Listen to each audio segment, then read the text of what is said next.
Alright, tonight giving a review of the first novel I read this year, Lonesome Dove by Larry McMurty. First, very long. Look at this thing. Massive. Rule number 1 of the Printed Demons book club, I can promise you will not read long books like this. Also, for year-end reading lists, this counts as 3 books.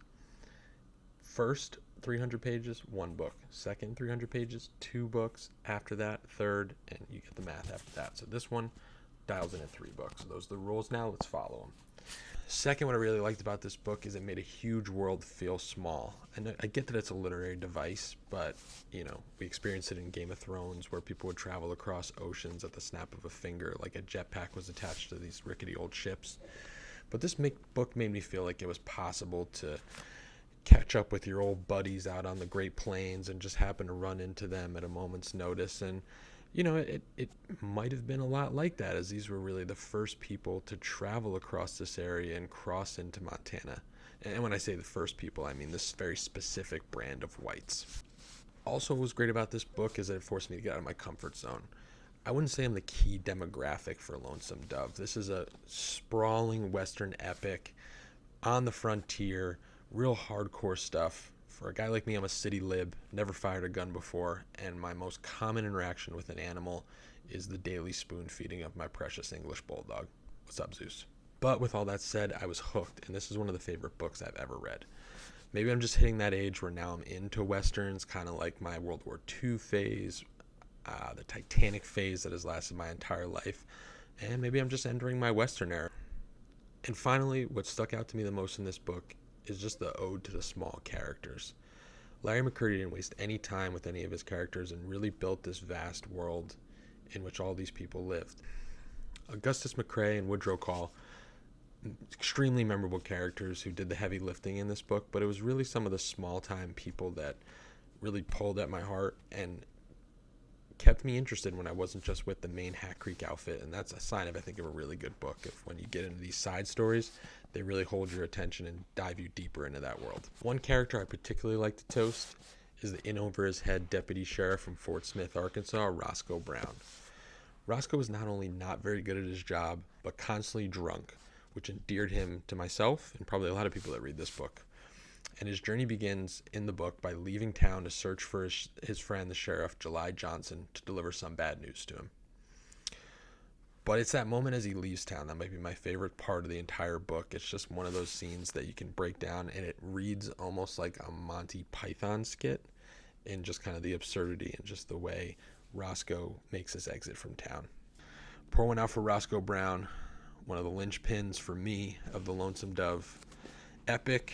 And for the Printed Demons book club, this is a highly recommend, but comes with a caution because, again, very long.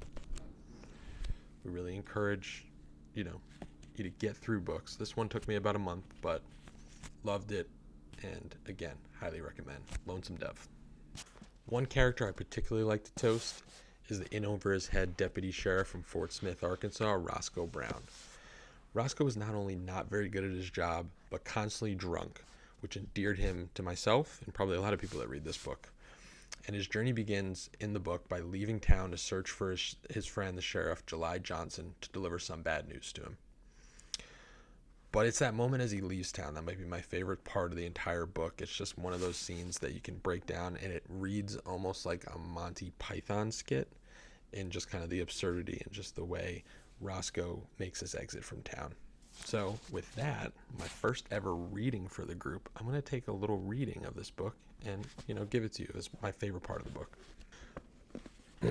All right, so Roscoe's talking to a couple people in town who are asking him to go find July, and this is his last interaction before he leaves town. Reluctantly, Roscoe climbed up on Memphis, a horse so tall it was only necessary to be on him to have a view. "Well, I hate to go off and leave you without no deputy," he said. "I doubt if July will like it. He put me in charge of this place." Nobody said a word to that. "If July gets back and I ain't with him, you tell him I went looking." Roscoe said, "We must just circle around for a while, me and July. First I'll look for him, then he can look for me, and if the town goes to hell in the meantime, don't blame it on Roscoe Brown." "Roscoe, we got the fort over there a half mile away," Peach said. "I guess the soldiers can look after us as good as you can." That was true, of course. There wouldn't even be a Fort Smith if there hadn't been a fort first, still the soldiers didn't concern themselves much with the town. What if Elmira comes back? Roscoe asked. No one had raised that possibility. Then I'll be gone, and I won't know it. Why would she come back? Peach asked. She just left. Roscoe found it even hard to remember Elmira, though he had done practically nothing but think about her for the last 24 hours. All he really knew was that he hated to ride out of the one town he felt at home in. That everyone was eager for him to go made him feel distinctly bitter. Well, the soldiers ain't going to help you if old man Darton goes on a tear, he said. July told me to make sure and watch him. But the little group of citizens seemed not to be worried by the thought of what old man Darton might do. They watched him silently, unable to think of any other wardings or any other reason for him staying that might convince anyone. Roscoe gave Memphis a good kick. He was a steady horse once he hit his stride, but he did start slow, and the big-footed gelding kicked a little dust on Charlie Barnes's shiny shoes. Getting underway, Roscoe took one last look at the river and headed for Texas.